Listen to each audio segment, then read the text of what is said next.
यहाँ स्टेज पे अलग अलग यूनिवर्सिटी से आए हुए स्टूडेंट्स लीडर, यहाँ सामने बैठे हुए हमारे नौजवान साथी और हम सबकी रहनुमाई कर रहे हैं यहाँ पे अलग अलग फैकल्टीज के असातिज़ा इकराम, आप सबको जामिया मिलिया इस्लामिया क्रांतिकारी जमीन से अस्सलाम वालेकुम।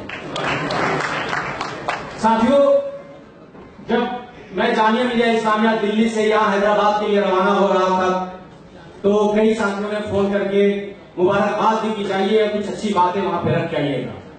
हमारे एक प्रोफेसर साहब भी हैं जो वेल विशर है, उन्होंने कहा कि जब आप बोलोगे तो जामिया मिलिया इस्लामिया डॉक्टर जाकिर हुसैन जौहर की आवाज गूंजेगी, इसलिए कुछ अच्छी तकरीर करके आए। मैं सोचा कि मैं कोई चुनाव लड़ने नहीं जा रहा हूं कि कोई चुनावी भाषण करूंगा और उसके लिए मुझे तैयारी की जरूरत है, बल्कि जो यहाँ पे मौजूद रखा गया है डेमोक्रेसी और माइनॉरिटी राइट्स, अपने आप में पिछले 70 सालों से ये इतने जख्मी हुए हैं कि इनसे अगर पटिया हटाई जाए तो सत्ता के गलियारों में बैठे हुए नेताओं को और ठेकेदारों को सर से निगाहें झूक जाएंगी। साथियों, ये अपने आप में इतनी इन पे जुल्म है। साथियों, मैं थोड़ा सा इतिहास में मैं चाहूंगा कि टॉपिक से जोड़ के अपनी बात रखूं। इतिहास में जाना चाहूंगा। 1917 का दौर था। इस देश को आजादी के लिए नॉन कोऑपरेशन मूवमेंट और खिलाफत मूवमेंट एक साथ चल रहे थे। ये पहला ऐसा दौर था जब हिंदू मुस्लिम यूनिटी एक साथ चल रही थी और देश को आजाद कराने के लिए लंबी लड़ाई की तैयारी हो रही थी। किसी ने पूछा कि गांधी जैसे किसी ने पूछा, चूंकि वो इस मूवमेंट को वही लीड कर रहे थे, किसी ने पूछा कि आप आजाद भारत का ख्वाब कैसा देखते हैं। उन्होंने कहा कि हम उस वक्त आजाद हिंदुस्तान समझेंगे, हिंदुस्तान को आजाद समझेंगे जब स्वराज का सपना पूरा होगा। उन्होंने स्वराज का सपना जो दिया उसमें कहा कि इस देश में स्वराज तभी लागू हो पाएगा जब हिंदू मुस्लिम यूनिटी होगा, जब नॉन वायलेंस होगा, जब यहाँ पे दलितों माइनॉरिटी के साथ किसी तरह का जुल्म और ज्यादती नहीं होगा, और आखिर में इस आजाद हिंदुस्तान को इतना मजबूत बना देंगे कि यहाँ के रिसोर्सेज को इस्तेमाल करके हम इस डेवलप्ड नेशन बना पाए। साथियों, ऐसा ख्वाब देखा था। सवाल यह है कि डेमोक्रेसी को कैसे मजबूत किया जाए। आप में से कितने लोग हैं जो मानते हैं कि डेमोक्रेसी को मजबूत करने की जरूरत है? मैं चाहूंगा कुछ लोग हाथ उठाएं। मानते हैं, सब मानते हैं, लेकिन मेरा नजरिया ठीक उलट है। 70 साल के आजादी के बाद मैं मानता हूं कि डेमोक्रेसी को मजबूत करने की तो दूर की बात, इस डेमोक्रेसी को हम बचा लें, जिंदा रख लें, वही सबसे बड़ी बात है। और आज इस पे बहस होगी कि इस डेमोक्रेसी को हम कैसे जिंदा रखेंगे। साथियों, 1973-74 का दौर था। आज भी जो दौर उस वक्त था, आज भी इस आजाद हिंदुस्तान का दौर 2018 में ठीक वही है। जब एक तरफ हर यूनिवर्सिटी का बजट कट किया जा रहा है, एक तरफ जहां 2013-14 में बजट हायर एजुकेशन के लिए 10,600 करोड़ था, आज 2018 में बजट को आधे से भी घटा के 4,600 करोड़ कर दिया गया। लेकिन साथियों, कुछ चीजें पक्की है। 1973 में दौर था जब गुजरात में चिमन भाई पटेल की सरकार में 25 पैसा बेस भी बढ़ गया, तो वहां पे इतना बड़ा आंदोलन हुआ कि इमरजेंसी घोषित हुआ। लेकिन अफसोस कि आज इतने ज्यादा बजट कट हो रहे हैं, यूनिवर्सिटीज के कोर्सेज को सिर्फ फाइनेंस किया जा रहा है, स्कॉलरशिप को कट किया जा रहा है और हमारे यूनिवर्सिटीज में हलचल नहीं है। साथियों, हमें सोचना पड़ेगा इसके। साथियों, आज जिस तरीके से यूनिवर्सिटी पे अटैक हो रहा है, जामिया मिलिया इस्लामिया उसी में से एक यूनिवर्सिटी है। पिछले साल की बात है, आरएसएस ने एक इफ्तार पार्टी ऑर्गेनाइज किया। उन्होंने कहा कि हम जामिया मिलिया इस्लामिया में एक इफ्तार पार्टी ऑर्गेनाइज करके मुसलमानों को देशभक्ति का लेसन देना चाहते हैं। हमने कहा कि भैया, जब तुम हमें देशभक्ति का लेसन इतना ही देना चाहते हो और इतना ही हमारे लिए मोहब्बत है, तो बेहतर हो कि हमारे यूनिवर्सिटी में इफ्तार पार्टी मत करो, अपने नागपुर के ऑफिस या झंडे वाला के ऑफिस में इफ्तार पार्टी करो। देशभक्ति और राजभक्ति का लेसन सीखने के लिए तैयार है, लेकिन तुम हमारे यूनिवर्सिटीज ना हो। लेकिन चूंकि सत्ता में वो लोग हैं, पूरे फोर्स लगा दिया और वो आए। लेकिन हमने भी ठान रखा था कि ये जौहर और गांधी का जमीन है, नापाक ताकतों को यहाँ आने नहीं देंगे। जबरदस्त प्रोटेस्ट किया और ये प्रोटेस्ट इतना बड़ा हुआ कि नेशनल मीडिया पे चला और आरएसएस को लोग ये कहते हैं कि आरएसएस के लोग जामिया मिलिया इस्लामिया में क्यों नहीं जा सकते, क्या आरएसएस एंटी नेशनल है? तो हमने भी उनको जवाब दिया कि जब देश की आजादी की लड़ाई चल रही थी और तुम अंग्रेजों की गुलामी करने में, अंग्रेजों की दलाली करने में व्यस्त थे, उस वक्त एजुकेशन बाइकआउट, अंग्रेजों के एजुकेशन बाइकआउट करके जामिया मिलिया इस्लामिया का फाउंडेशन हुआ था। साथियों, आज 2018 में पड़े हैं, आजाद हुए 70 साल हो गए। आज जो हो रहा है वो कभी नहीं हुआ। हमने देखा था कि एक नेहरू आए, अब तक एक इंदिरा आई, एक राजीव आया, मनमोहन सिंह भी एक ही थे, लेकिन ये पहली बार ऐसा हो रहा है कि एक मोदी नहीं बल्कि 2-3 और मोदी आए।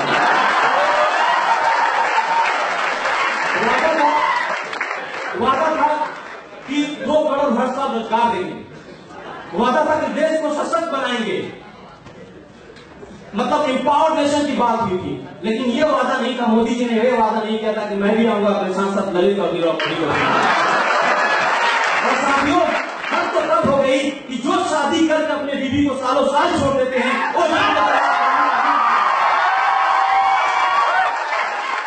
साथियों, जब हम इनसे सवाल करते हैं कि जब गोरखपुर में 218 बच्चों का सही इलाज नहीं हो पाया, उनकी मौत कैसे हुई, तो ये कहते हैं कि वो हमें सिखाते हैं कि बच्चे अगर तुम परवरिश नहीं कर सकते तो बच्चे क्यों पैदा करते हो। हम उनसे पूछना चाहते हैं कि तुम क्या हमें बच्चों की परवरिश करना सिखाओगे अगर तुम तो खुद बच्चे पैदा नहीं कर सकते।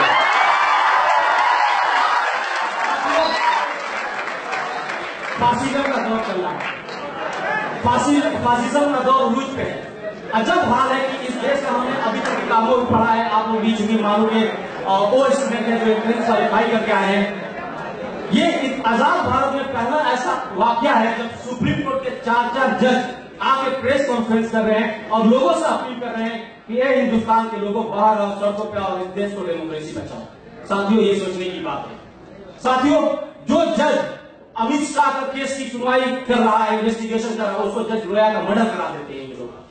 सोचने की जरूरत है। और इन सबसे बड़ी बात कि आज इस देश में सर्वे के मुताबिक 9 करोड़ युवा बेरोजगार बैठे हैं, लेकिन उनके आंखों पर इतनी भक्ति पड़ी है कि उन्हें वो जियो का फ्री सिम लेके दिन रात व्हाट्सएप और फेसबुक यूनिवर्सिटी चला रहे हैं, लेकिन इस मोदी सरकार के खिलाफ आवाज नहीं उठा रहे हैं। आज आपको यूनिवर्सिटी से बाहर निकलने की जरूरत है। आज इस सरकार के खिलाफ आवाज उठाने की जरूरत है। साथियों, इतिहास गवाह रहा है कि जो नौजवान, अगर आप यूथ हैं, आप अगर एजुकेटेड हैं, तो आपको चाहिए कि आए और समाज के लिए काम करें, क्योंकि वो कौन अपने नौजवानों को अपनाएगा जो उसकी आजादी के लिए और उसकी हाथ के लिए अपनी कुर्बानी देगा। आपको इसके लिए खड़ा होना पड़ेगा। साथियों, माइनॉरिटी राइट्स की भी बात हो रही है। मैं यहां से बोलना चाहता हूं कि हम माइनॉरिटी नहीं, इस देश के सेकेंड मेजोरिटी हैं। अगर हमारा विकास नहीं होता हम मौलाना आजाद कृष्ण यूनिवर्सिटी में, मैं बताना चाहूंगा, ये वही मौलाना आजाद थे जिन्होंने इस देश में IIT का एस्टेब्लिशमेंट किया, जिन्होंने इस देश में IIM का एस्टेब्लिशमेंट किया, जिन्होंने यूजीसी को पूरे देश की यूनिवर्सिटी को चला रही है, यूजीसी को बनाया। तो अगर आज भी हम नहीं पढ़ पा रहे हैं, आज भी सच्चा कमेटी के रिपोर्ट के मुताबिक हमारा एजुकेशन में सिर्फ 4% हायर एजुकेशन में इन्वॉल्वमेंट है, तो हमें सोचने की जरूरत है। आज जब इस देश में APJ अब्दुल कलाम जैसे लोगों ने मिसाइल के सशक्त से नवाजा और हम अनएजुकेटेड हैं, अनएम्प्लॉयड है, तो हम सवाल करेंगे। और सवाल यहाँ बैठकर ऑडिटोरियम में नहीं, बल्कि यहाँ से निकल के सड़कों पर उतरेंगे, क्योंकि अगर सड़कें शांत हो जाएगी तो संसद आवारा हो जाएगा। हमें इन संसद में बैठे हुए लोगों को आवारा नहीं करने देंगे, उनसे हक मेरे साथियों। साथियों, एक सीक्वेंस ऑफ इवेंट चला, कहीं नजीब को गायब कर दिया गया, कहीं रोहित वेमुला को गायब कर दिया गया। सोचने की जरूरत है कि क्यों नजीब को गायब करते हैं, ये क्यों रोहित वेमुला को मारते हैं। जब 1990 में मंडल आया, जब देखा कि यूनिवर्सिटीज में, जब इन सवर्णों में देखा, ब्राह्मणवादी व्यवस्था में देखा कि अब यूनिवर्सिटीज में मुसलमान बच्चे आ रहे हैं, दलित आ रहे हैं, आदिवासी आ रहे हैं, तो इन्होंने देखा कि अब हमें सत्ता से उठा फेंकेंगे, तो इन्होंने हमें मारना शुरू कर दिया। इन्होंने इसलिए नजीब को गायब किया ताकि कोई दूसरा मुसलमान बच्चा जेल में न जा सके। इन्होंने इसलिए रोहित वेमुला को गायब किया कि कोई दलित बच्चा हैदराबाद यूनिवर्सिटी ना आ सके। और मैं पूछना चाहता हूं कि जिस गांव से नजीब आता है, क्या वहां से कोई दूसरा मुसलमान बच्चा जेल पहुंच पाएगा? आप बताइए, पहुंच पाएगा? लेकिन साथियों, ये यही चाहते हैं कि कोई दूसरा नजीब ना आए, तो हमें इनको बताना होगा कि तुम एक नजीब गायब करोगे तो हम हर यूनिवर्सिटी में नजीब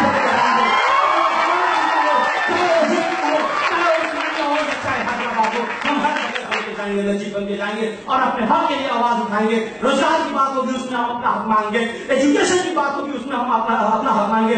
और इस देश में कोई भी पॉलिसी बनेगी, उसमें हम अपना हक मांगेंगे, क्योंकि ये हमारी लड़ाई CM और PM बनने का नहीं है, यह हमारी लड़ाई अपने अधिकारों का है। क्योंकि इस देश के लिए हमने खून से जुड़ने का सीखा है और इस देश में तब तक रहेंगे जब तक इस देश की मिट्टी जिंदा रहेगी और इस देश की मिट्टी बनेगी। साथियों, सच्चर कमेटी का रिपोर्ट आता है। सच्चर कमेटी का रिपोर्ट यह कहता है कि 25% मुस्लिम बच्चे स्कूल ड्रॉप आउट कर जाते हैं। सच्चर कमेटी का रिपोर्ट यह कहता है कि मुसलमानों का हालात दलितों से बदतर है। रंगनाथ मिश्रा का कमेटी ये कहता है कि मुसलमानों का पर कैपिटा एकदम दलितों से भी कम है। अलग अलग कमेटियों की रिपोर्ट आती है। हमारा हालात बस से बदतर बनाया जाता है। 70 सालों में 60 साल हमें कांग्रेस लूटती है और 10 साल ये हमें मॉब लिंचिंग में कहीं मारते हैं, कहीं बस में मारते हैं, कहीं ट्रेन में मारते हैं। ठीक है मारो, लेकिन तुम्हारे इतना मार चुके होते हैं, हम जा चुके हैं और अपना एक चीज में हक मांगे और इंसाफ मांगे। साथियों, आप यूनिवर्सिटी में हैं, मैं शुक्रगुजार हूं। मैं जामिया मिलिया इस्लामिया में 8 दिन का हंगर स्ट्राइक किया। एनडीटीवी पे अलग अलग तमाम तरह के न्यूज चैनल पे न्यूज चला और हंगर स्ट्राइक यूनियन के लिए इसलिए नहीं किया गया था कि हम नेता बन सके, इसलिए किया गया था कि एक एक यूनिवर्सिटी में रेजिस्टेंस खड़ा करना जरूरी है, एक एक यूनिवर्सिटी से लीडर्स निकालना जरूरी है साथियों। और मैं मानता हूं कि सिर्फ यूनियन के प्रेसिडेंट की जिम्मेदारी नहीं होती मूवमेंट करना। यूनियन का जब कोई प्रेसिडेंट बन जाता है तो उसकी जिम्मेदारी होती है बेहतर एजुकेशन, स्कॉलरशिप, फी न बढ़े, उस चीज को इंश्योर करना। लेकिन हकीकत में जो लीडर पैदा होंगे उसमें न सिर्फ यूनियन का होगा बल्कि एक एक क्लासरूम में बैठा हुआ वो स्टूडेंट होगा जो क्लासरूम से बाहर निकलेगा, जो रजिस्ट्रार की खराब करेगा और यहां से निकल के जो पार्लियामेंट और असेंबलियों की खराब करेगा और एक दिन वही पहुंच। साथियों, इन तमाम चीजों के बावजूद कुछ उम्मीदें जगी हैं। उम्मीदें ये हैं कि जब इखलाक का हत्या हुआ तो हमने यूपी भवन का घेराव किया, जब रोहित वेमुला का हत्या हुआ तो हमने आंध्र प्रदेश भवन का घेराव किया और इस देश के एक एक यूनिवर्सिटी में प्रोटेस्ट हुआ था। आप इस चीज को मानते हैं साथियों? आज ये सरकार कर रही है। जब बाईपोल इलेक्शन का रिजल्ट चाहे गोरखपुर में आता है चाहे बोलपुर में आता है तो इनके पैर थर्रा जाते हैं और ये जाके कहते हैं वापस लोगों के पास, दलितों से कहते हैं तुम हिंदू हो, आदिवासियों से कहते हैं तुम हिंदू हो। हमें उन्हीं दलितों के बीच में जाना है, उन्हीं आदिवासियों के बीच में जाना है, उन्हीं पिछड़ों के बीच में जाना और कहना है कि नहीं, कोई दलित नहीं, कोई हिंदू नहीं, कोई मुसलमान नहीं, अगर हमें रोजगार नहीं मिलता है तो हम बेरोजगार हुआ है, अगर और इस तमाम यूनिवर्सिटी के स्टूडेंट जो है उनका कोई धर्म नहीं बल्कि एक बिरादरी है और वो बिरादरी है तालिब इल्म के साथ। बोलने के लिए बहुत है। जब प्रोटेस्ट चल रहा था आने वाले दिनों में तो ये सरकार हर तरीके से कोशिश कर रही है जो भी स्टूडेंट एक्टिविस्ट है उनको यूनिवर्सिटी में एडमिशन न दिया जाए। मुझे इस मौके पर जिस तरीके से इस सरकार को पैर उखाड़ने में हम लोग लगे हुए हैं, तमाम साथी अलग अलग यूनिवर्सिटी से अपनी बात रख चुके और कुछ रखेंगे भी, मुझे ऐसे हालात में दुष्यंत कुमार का एक शेर याद आता है कि अब ये दीवार पर्दों की तरह हिलने लगी, शर्त लेकिन थी कि ये बुनियाद भूलना चाहिए। सिर्फ हंगामा खड़ा करना मेरा मकसद नहीं, सिर्फ हंगामा खड़ा करना मेरा मकसद नहीं, मेरी कोशिश है कि ये सूरत बदलनी चाहिए। मौलाना आजाद नेशनल यूनिवर्सिटी एक बढ़ता हुआ यूनिवर्सिटी है और ये साउथ के डेक्कन में पड़ता है, आप सब जानते हैं। सिर्फ तकरीरें कर लेने से और भाषणबाजी देके चले जाने से कुछ नहीं होगा। जो लोग यहाँ बैठे हैं वो यहाँ से अहद लेके उठे हैं कि अगली बार जब इस यूनिवर्सिटी का फॉर्म अनाउंस होगा तो हर आपके गांव से 5 लड़के इस यूनिवर्सिटी में आएंगे। जब तक ग्राउंड लेवल पे हम काम नहीं करेंगे तब तक कुछ नहीं होगा।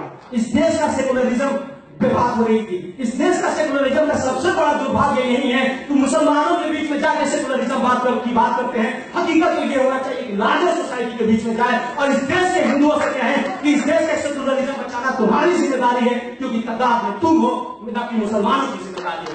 और इस देश के मुसलमान को ऐसे ही सेकुलर है क्योंकि उनके पास कोई ऑप्शन ही नहीं है। हमें अपनी पहचान के नाम पे कहीं मारा जा रहा है, कहीं दाढ़ी के नाम पे मारा जा रहा है, कहीं इसलिए मारा जा रहा है कि हमारे फ्रिज में मीट पाया गया था।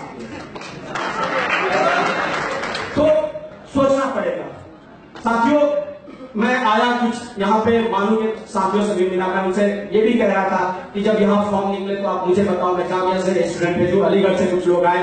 और साथियों सिर्फ यहीं से नहीं उठ के चले जाना है, लास्ट में यही अपील करना चाहूंगा कि यहाँ से जब आप उठे तो एक चीज को सुनिश्चित करके उठे, तय कर उठे कि जब वापस आप यहाँ से जाएं और जब अगले साल का फॉर्म आए तो आपके गांव से, आपके शहर से 5-5 लड़के आना चाहिए। और जब यहाँ से पढ़ के जाए तो सच्चर कमेटी ने जो कमियों को गिनाया है, हमें स्कॉलरशिप दे, अपने कमाई के हिस्से से गरीब बच्चों को पढ़ाए और कैसे यूनिवर्सिटी तक पहुंचा सके, कैसे फिर मौलाना मोहम्मद अली साहब पैदा कर सके, कैसे फिर मौलाना अब्दुल कलाम आजाद पैदा कर सके, कैसे फिर अब्दुल कलाम आजाद पैदा कर सके। ये हमारी जिम्मेदारी बननी चाहिए क्योंकि ये सरकारें हमारे लिए कुछ करने वाली नहीं है साथियों। इसी के साथ अपनी बात खत्म करना चाहता हूँ। इनकलाब जिंदाबाद। तमाम साथियों के सामने सामिया के चौहद की जमीन गांधी की वजह से शुक्रिया।